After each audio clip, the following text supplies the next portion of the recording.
Welcome to Guide Guru. We hope this video helps. You begin by confirming legality and obtaining informed consent. This is non-negotiable. You must see a licensed veterinarian who evaluates temperament, breed standards, and medical suitability.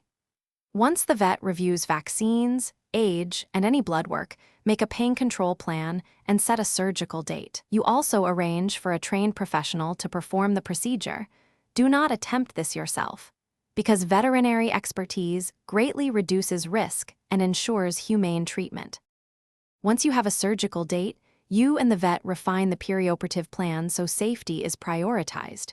You confirm anesthesia protocol, monitoring equipment, and train staff to manage airways and vital signs. Make sure aseptic technique and an appropriate surgical setting are available. This prevents infection.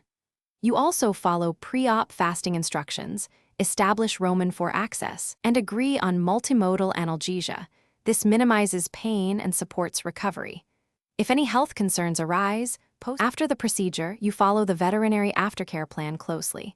Give prescribed analgesics, perform scheduled wound checks, and restrict activity to prevent stress on the site. You observe for swelling, persistent bleeding, discharge, fever, or changes in appetite and behavior. These are red flags.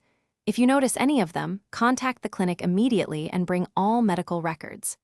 A key troubleshooting tip: never treat complications at home. Urgent veterinary assessment and intervention are necessary to prevent lasting harm. Thanks for watching.